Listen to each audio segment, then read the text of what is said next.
Et donc, pouvez-vous nous accorder une petite interview? Sans problème. Et excusez-nous pour le retard. Hein. Je vais présenter un petit peu l'équipe. Donc il y a Béchir Ben Mefta qui est animateur sur la web radio. Bonsoir Béchir. Bonsoir. Et Dalil Fedal qui est supporter du Paris Saint-Germain et de l'Olympique Lyonnais. Donc salut Dalil. Bonsoir. Donc Monsieur Patrice, on va commencer avec quelques petites questions, mais avant, est-ce que vous pouvez vous présenter à nos auditeurs? Bah oui, écoutez, Patrice Carteron, ce sera mon anniversaire dans quelques heures, mes 45 ans, avec une carrière professionnelle où j'ai joué principalement à Laval, Rennes, l'Olympique Lyonnais, l'AS Saint-Étienne, Sunderland en Angleterre et Cannes. Et puis je suis entraîneur depuis maintenant quelques années. J'ai été entraîneur à Cannes, à Dijon, en équipe nationale du Mali, aujourd'hui en République démocratique du Congo, au tout-puissant Mazembe, où nous sommes en train de jouer les quarts de finale de la Champions League africaine. Voilà. D'accord. Alors déjà, je vous souhaite et toute l'équipe de la radio vous souhaite un joyeux anniversaire en avance. C'est très gentil. Merci. Merci. Donc on va attaquer les questions. Donc une petite question. Pourquoi avoir choisi un club en Afrique comme le TP Mazembe, par exemple? Pourquoi ce choix? Bah, vous savez, le tout-puissant Mazembe, c'est un club historique déjà ici en Afrique, avec c'est un des trois plus gros clubs africains, avec un président qui était il y a encore quelques jours en arrière gouverneur du Katanga, le Katanga en République démocratique du Congo, c'est grand comme l'Espagne pour que vous situiez un petit peu la taille du pays. Et puis écoutez, c'était dans la continuité de mon expérience, surtout au Mali, où en tant que sélectionneur au Mali, avec cette 3e place à la Coupe d'Afrique des Nations, c'était déjà une première expérience. Et puis naturellement, il y a eu des propositions sur l'Afrique qui se sont présentées. Donc voilà, j'ai accepté ça et je regrette pas du tout aujourd'hui. Et comment vous trouvez l'Afrique en fait? Le football africain, comment il est? Déjà, j'ai toujours aimé de mon côté voyager. J'ai eu la chance, notamment à l'Olympique Lyonnais, de pouvoir à l'époque vraiment visiter beaucoup de pays en Europe grâce aux compétitions, et j'ai la même chance avec la casquette de sélectionneur au Mali ou celle aujourd'hui d'entraîneur de visiter. J'ai visité, on va dire, je peux pas dire tous les pays d'Afrique, mais énormément, et c'est humainement parlant en tout cas, c'est une richesse humaine absolument exceptionnelle. Au niveau du football africain, on sait c'est un football qui est en devenir. Il y a vraiment un potentiel absolument énorme. Il y a encore beaucoup de choses à développer ici, mais il y a un amour du football extraordinaire, et c'est vraiment le sport roi. Et je suis sûr que dans quelques années encore, une fois qu'il y aura plus de structures, plus d'organisation, c'est un football qui va continuer à monter en puissance. En sachant que le TP Mazembe est l'un des clubs les plus riches d'Afrique aussi. Donc, il y a eu un gros mercato. Ouais, il y a eu un très très gros mercato à ce que je sache. On a la chance d'avoir un président tout puissant Mazembe. On joue dans un stade de 20 000 personnes à guichet fermé de manière permanente. Il y a autour de l'équipe une passion absolument incroyable. Et comme vous l'avez dit, on a la chance d'avoir un président qui est un homme d'affaires brillant, un homme politique encore plus brillant, et qui porte le club depuis une décennie maintenant. On voyage dans ses avions privés, on a vraiment beaucoup d'avantages. C'est un club effectivement à part en Afrique. Et est-ce que vous revoyez sélectionneur du Mali, sélectionneur d'un club, d'une autre nation africaine, pardon, un jour, par exemple? Ouais, j'ai beaucoup aimé l'expérience avec le Mali en Afrique du Sud. Cette médaille de bronze, ça avait vraiment été une super expérience. C'est un autre métier, entraîneur au quotidien et sélectionneur.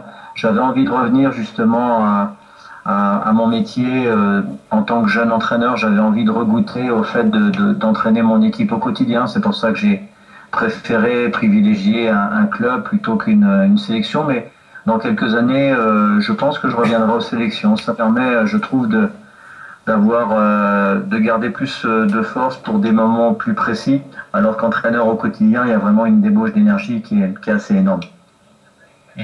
Cette saison, le TP Mazembe est peut-être l'équipe la plus qualifiée pour gagner la Ligue des Champions, vu que quasiment tous les gros clubs africains ne se sentent pas qualifiés pour la CAF, donc la Ligue, l'Espérance, le club africain, etc. Donc est-ce que vous voyez favori pour cette saison pour la Ligue des Champions? Bon, vous savez, on est favori, on est un des 2 ou 3 favoris sur le papier. Après, ces clubs-là, donc que vous venez de citer, ont été éliminés par des clubs qu'on rencontre aujourd'hui. Donc, vous savez, c'est très difficile. L'année dernière, personne n'aurait envisagé une finale AS Vita Club Sétif. C'est très difficile en Afrique. Donc, très sincèrement, chacun est à sa place. On voit aujourd'hui que l'Espérance de Tunis est dernière de son groupe en Coupe des Confédérations, donc ils n'avaient rien à faire cette saison en Champions League. En parlant d'Espérance de Tunis, je voudrais vous demander votre avis sur José Anigo, le nouvel entraîneur de l'Espérance, qui actuellement est bien parti pour quitter l'Espérance après ses 3 défaites consécutives, et surtout après avoir dépensé plus de 15 millions d'euros sur le mercato. Est-ce que vous avez un avis sur Anigo? Non, j'ai pas un avis j'ai pas du tout un avis sur la personne, et je me permettrai pas de porter de jugement, parce que vous savez, c'est très difficile. Mais regardez Luis Fernandez, pour qui j'ai beaucoup d'admiration également. Il a eu des débuts difficiles avec la Guinée, avec une défaite surprise. Il faut pas penser que entraîner en Afrique est quelque chose de facile, c'est quelque chose de très compliqué, parce qu'il faut tenir compte de peut-être d'aspects totalement, oui, à la fois du climat, vous l'avez dit, mais également de la culture des pays. Il y a différentes ethnies, il y a parfois plusieurs langues. Dans mon équipe aujourd'hui, il y a la moitié de l'effectif qui est anglophone, l'autre moitié qui est francophone, donc il faut simultanément passer d'une langue à une autre. Il y a même dans un même pays, il y a différentes ethnies avec des rivalités. Donc la gestion humaine est totalement différente d'un mode de fonctionnement à l'européenne. Donc je pense que M. Anigo et comme Luis Fernandez sont des gens qui ont énormément de compétences. Par contre, c'est sûr qu'arriver dans un contexte comme ça, découvrir un contexte, c'est très compliqué. Très compliqué, et il faut s'adapter très vite, et c'est pas si simple que ça. Donc, Dalil, si tu as des questions. Oui, un petit peu autre que l'Afrique. Pensez-vous que Nasser ait eu raison de refuser la demande de l'AS pour Fekir qui est suspendu pour le trophée des champions? Ouais. Alors c'est très délicat. Moi j'ai envie de dire que c'est la réponse du président du Paris Saint-Germain montre que c'est un trophée qui est important, c'est pas un match amical. Donc moi je comprends très sincèrement que le président du Paris Saint-Germain n'ait pas voulu laisser. Certes, c'est un match de gala, mais c'est un trophée. On l'appelle le trophée des champions. Et pour moi, je serais joueur, j'aurais demandé à mon président de ne pas accepter. On ne peut pas quand même laisser l'Olympique Lyonnais jouer avec un des peut-être le joueur le plus talentueux de son équipe, parce que faire un geste, non, il faut. J'aurais été joueur, j'aurais eu vraiment la même réaction vis-à-vis de mon président, lui demandant que Fekir, non, il est suspendu, on ne va quand même pas donner le trophée des champions, ou en tout cas l'Olympique Lyonnais, la possibilité d'avoir un de ses meilleurs joueurs sur le terrain, alors qu'il est suspendu. Pensez-vous que c'est une recrue de talent, Stambouli? Bon, écoutez, je pense que c'est un bon joueur. Après, je le vois quand même derrière, très honnêtement, je le vois vraiment derrière les joueurs actuels du Paris Saint-Germain à son poste. Difficile de trouver sa place, très honnêtement. Alors, Thiago Motta restera-t-il, ne restera-t-il pas? Peut-être que des choses se sont accélérées, que vous allez m'apprendre qu'il est parti il y a quelques heures, mais très honnêtement, entre Thiago Motta, entre Verratti et Matuidi, c'est d'un niveau exceptionnel, et je ne vois pas aujourd'hui, avec beaucoup de respect pour Stambouli, comment il peut rivaliser avec ces joueurs-là. Maintenant, oui, il a remplacé numériquement Cabaye, qui a bien compris, lui-même étant un joueur talentueux, mais a bien compris qu'il était difficile de prendre la place d'un des 3 joueurs que je viens de citer. Donc vous avez connu une période pro de 1990 à 2007, donc c'est quand même beaucoup. Vous avez connu pas mal de clubs, l'Olympique Lyonnais, l'AS Saint-Étienne, l'AS Cannes, Laval, le Stade Rennais aussi. Quel club vous a plus marqué tout au long de votre carrière en fait? Alors ne pensez pas que je vais être langue de bois là-dessus, c'est-à-dire que j'ai vraiment eu l'impression d'avoir été très chanceux et en gros, de pouvoir réaliser l'ensemble de mes rêves.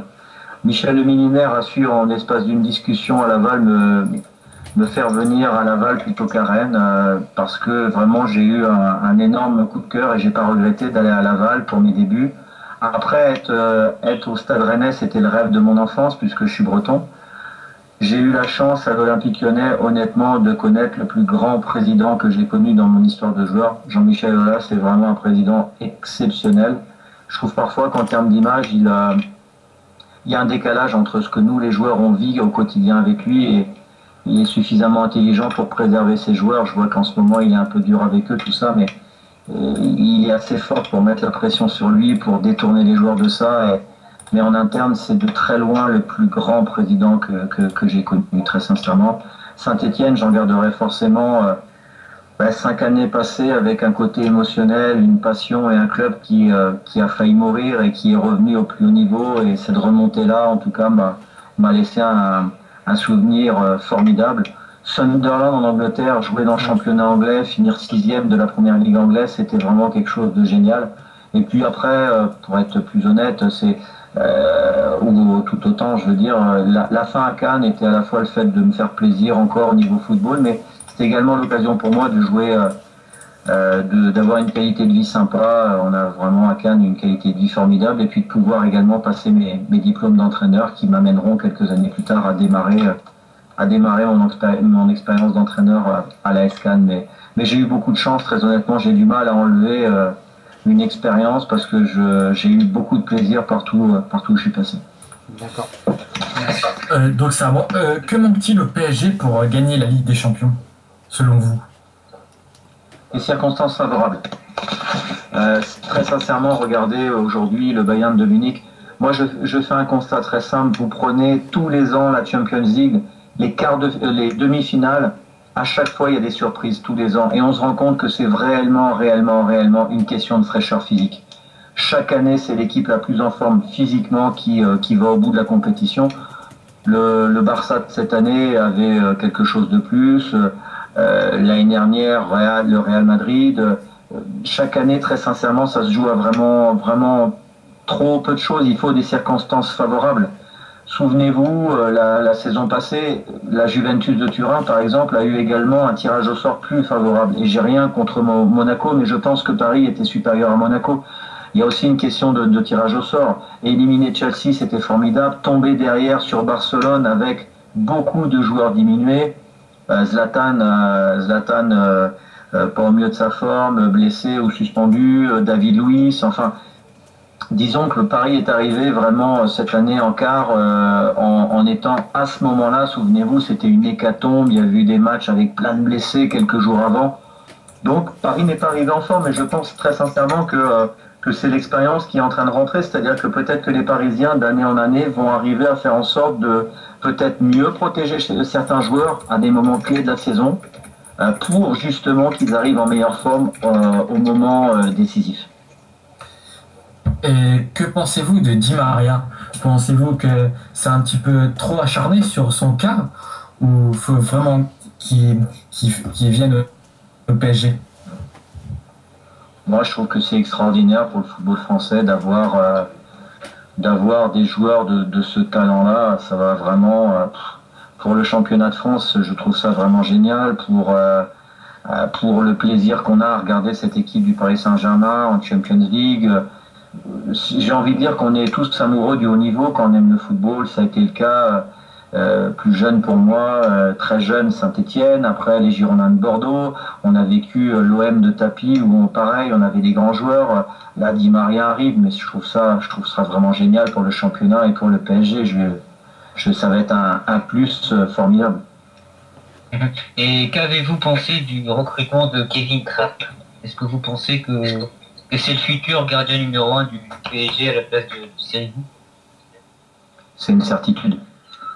L'année dernière, on a pu ressentir que le cas Sirigu revenait quand même régulièrement, et pardon de dire ça, mais il n'y a pas de fumée sans feu. Ça veut dire que Trapp sera dans quelque temps le numéro 1 au PSG. Ce n'est qu'une question de temps, et ça c'est une certitude, en tout cas à mon humble avis. Est-ce que vous voyez le PSG champion cette saison, encore une fois, pour la 4e fois de suite, ou pas? Vous savez, il était difficile d'envisager la fin de l'hégémonie lyonnaise il y a quelques années. Il est difficile d'envisager à quel moment. Mais sur une saison, vous savez, parfois ce sont des circonstances. Imaginons que Paris ait beaucoup de soucis, de problèmes, de blessures de joueurs importants sur l'ensemble de la saison. Ils ont quand même fait la différence très très tard cette année. Très très tard, le Paris Saint-Germain. Donc Lyon a longtemps tenu la dragée haute. Que va donner Monaco cette année? Difficile à dire, très, très sincèrement. C'est encore une fois, on sent qu'ils ont de la marge, on sent que quand Paris joue à son meilleur niveau, difficile de rivaliser. Donc ils sont si favoris, que les choses soient claires. Mais il reste toujours la petite part d'incertitude qui fait le charme du foot. Et quel est votre joueur préféré au PSG? Quel est le joueur qui vous plaît le plus? J'aime beaucoup Verratti. Après, même si Zlatan Ibrahimovic cette année a été peut-être moins bon, mais je trouve que son charisme est somptueux, et je trouve que c'est des joueurs qui font qu'on a envie de regarder les matchs, parce qu'il peut toujours se passer quelque chose. Et moi j'apprécie toujours, même si il est peut-être plus le Zlatan qu'on a connu il y a quelques années, mais j'apprécie toujours parce que je trouve qu'il est à la fois spectaculaire, charismatique. On dirait un acteur de cinéma qui est en train de marcher là sur les marches à Cannes. Mais c'est un événement à chaque fois, et il en joue énormément. Mais en tout cas, je trouve que c'est un joueur fantastique, et j'ai beaucoup de plaisir à chaque fois à le voir jouer. Il a été oui, vas-y, vas-y. Le trophée des champions se joue jeudi. Pensez-vous que Lyon sera à la hauteur malgré leurs 2 défaites en match amical? Oui, j'ai hâte de voir le match, très honnêtement. Difficile à dire. Le Paris Saint-Germain a été plutôt pas mal lors des matchs amicaux, lors de leur tournée aux États-Unis. Lyon a eu beaucoup de difficultés après. Très honnêtement, j'ai connu des périodes à Lyon difficiles, et quand ça va pas, le président monte au créneau. C'est ce qu'il est en train de faire en ce moment. Donc, moi, je suis persuadé que les Lyonnais vont être prêts pour ce trophée des champions, et qu'ils peuvent créer la surprise. Et en parlant de Lyon, qu'avez-vous pensé de la saison d'Alexandre Lacazette? Est-ce que vous pensez que c'est un attaquant qui peut évoluer à Manchester City ou à Chelsea par exemple? C'est un super joueur. C'est vraiment le meilleur attaquant français évoluant dans le championnat de France, en tout cas depuis bien longtemps. Il est d'une régularité sur l'ensemble de la saison, hormis les petits pépins physiques qu'il a eu, tout ça, mais ça reste en plus un jeune joueur. Rester à Lyon, sincèrement, je pense que c'est la meilleure des choses pour lui, parce qu'il y a l'Euro dans un an, pour l'Olympique Lyonnais, l'arrivée du nouveau stade. Il aurait été très très dur de perdre Alexandre cette saison, mais moi je suis totalement fan. Mais je suis fan de... Que ce soit un choix délibéré, ou ce que je ne pense pas, puisque quelque part, Lyon a toujours eu de très bons jeunes. Souvenez-vous à l'époque de joueurs comme Steve Malbranck ou Sidney Govou, Loïc Rémy plutôt, plus précisément. Des joueurs qui étaient partis très jeunes de Lyon. Même Ludovic Joly est parti jeune, parce qu'à l'époque, le club était en train de grandir, et ces joueurs-là ne sont pas restés à Lyon. La période difficile financière a obligé quelque part le club à laisser ce centre de formation être utilisé à 100%. Et le football qu'ils ont fourni l'année dernière, et la qualité des jeunes joueurs qu'ils ont, c'est génial. C'est génial pour le foot français, c'est génial pour l'Olympique Lyonnais. Et je suis persuadé qu'avec l'arrivée du grand stade et des revenus supplémentaires, Lyon, dans les années à venir, va redevenir vraiment un très très gros club européen. Et je voudrais savoir quel a été votre meilleur moment dans toute votre carrière, que ce soit de joueur ou d'entraîneur. Le meilleur moment. Vous savez, entre celle de joueur et d'entraîneur, c'est des moments différents. J'en aurais deux, à vrai dire. C'est-à-dire qu'en tant qu'entraîneur, arriver à faire monter Dijon, qui avait le plus petit budget de Ligue 2 en Ligue 1, a été un moment magique, parce qu'en tant que jeune entraîneur, c'était un exploit. La médaille de bronze à la CAN avec le Mali et comment ça a été perçu à notre retour au Mali, c'est toujours très poignant au niveau de l'Afrique. Et en tant que joueur, ça a été pour moi un moment où quelque part on va au bout de ses limites. Ça a été un match qu'on avait joué à l'époque à l'Inter de Milan. L'Inter de Milan qui était invaincu depuis le début de saison avec le grand Ronaldo en face, et on était allé gagner là-bas 2-1 et la veille je m'étais blessé à l'entraînement et j'avais joué ce match-là pendant 1 heure en serrant les dents et en pleurant presque de douleur à chacun de mes appuis. Et puis en rentrant à Lyon, on s'était rendu compte que j'avais une fracture du péroné, donc j'avais joué 1 heure avec une fracture du péroné. J'ai envie de dire que c'est des moments où on va tellement, des moments qu'on ne veut pas manquer, des moments qui sont tellement exceptionnels qu'on va au bout de soi-même, et ça permet ce genre de choses dont des années après on est quelque part relativement fier. Est-ce que vous voyez revenir entraîner un club français dans quelques années, par exemple? Aujourd'hui, pas vraiment. Je suis plutôt quelqu'un qui a envie de vivre des choses nouvelles, qui vit son métier, mais je me vois pas rester, vous voyez, 15 ans dans un même club comme certains de mes confrères pour qui j'ai plus de respect. J'ai plus envie de vivre des expériences de vie, des expériences humaines différentes. J'aime beaucoup voyager, donc je me vois plutôt dans quelques temps voyager encore avec des opportunités dans d'autres, pourquoi pas sur d'autres continents. Maintenant, très honnêtement, il y a très peu de clubs aujourd'hui en France qui seraient intéressés par moi, premièrement, et deuxièmement, qui moi m'intéresserait. Et encore une fois, c'est pas du tout en étant aigri ou quoi que ce soit. C'est juste d'être très lucide que de dire ça. Personne ou très peu de personnes en France m'ont recontacté depuis mon départ. Et puis moi de mon côté, très sincèrement, il y a pas beaucoup de clubs où j'aurais envie d'entraîner aujourd'hui en France aussi. Vous étiez donc défenseur. Donc pour un défenseur, quand j'ai vu vos statistiques, vos buts, vous avez marqué quand même beaucoup de buts dans chacun de vos clubs. Donc vous êtes plutôt un attaquant qui marque des buts, ou quel est actuellement, selon vous, le défenseur qui vous ressemble le plus? Selon vous, quand vous le regardez jouer, vous vous dites ce gars il me ressemble un peu. Là maintenant, que ce soit en France ou ailleurs. J'en trouve surtout beaucoup de bien meilleurs que moi, hein, très honnêtement. Je trouve que le niveau des arrières latéraux s'est vraiment amélioré. Après c'est un poste qui a totalement évolué. C'est peut-être le poste qui a le plus changé, et par rapport aux références que vous faisiez, je pense qu'il y a beaucoup aujourd'hui d'arrières latéraux qui sont très offensifs. C'était mon cas, et qui ont la possibilité de marquer des buts. Non, moi je suis admiratif à la fois du football français, de ce qui est fait en termes de formation. Forcément, c'est un poste également que je regarde énormément, avec beaucoup d'assiduité. Je vois vraiment des joueurs avec énormément de talent. Je suis pas, vous savez, je me considère comme quelqu'un qui est très heureux de la carrière qu'il a eue, de la chance qu'il a eue d'être professionnel, et je suis pas, comme je l'entends souvent, vous savez, quelqu'un qui reste dans le passé avec sa carrière de joueur.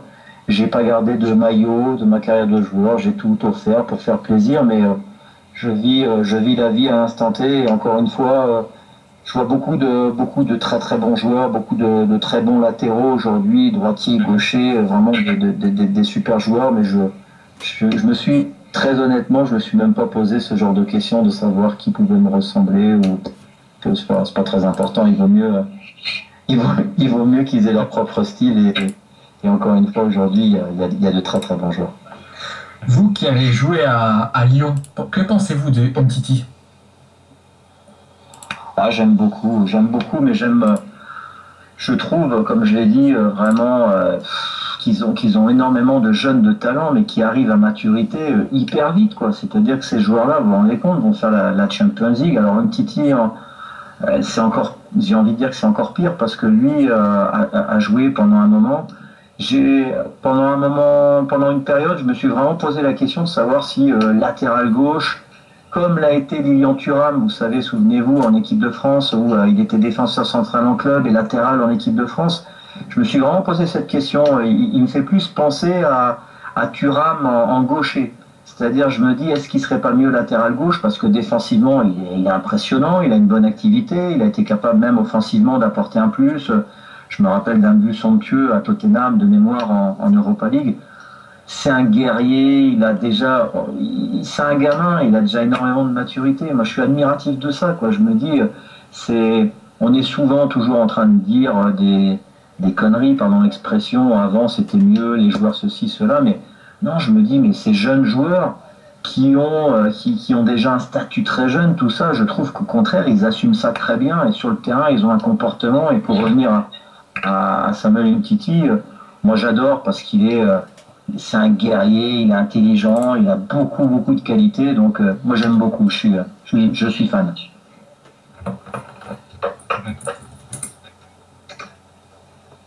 Et donc, monsieur Carteron, est-ce que vous voyez un jour re-entraîner Dijon, par exemple, au cas où il revient en Ligue 2? Vous parlez de Dijon. Est-ce que vous vous voyez faire un comeback à Dijon? Donc, non, pas du tout. Vous savez, il faut laisser les autres écrire la suite. La suite de l'histoire, encore une fois, faire monter le club de Ligue 2 en Ligue 1, je pense qu'à l'heure où on parle, c'est la plus belle page de l'histoire du club du DFCO, de Dijon, et j'ai gardé beaucoup d'amis là-bas, mais très honnêtement, j'ai pas envie de revenir. On fait pas du neuf avec du vieux, et je pense que pour le club ou pour moi-même, ce serait pas une bonne chose.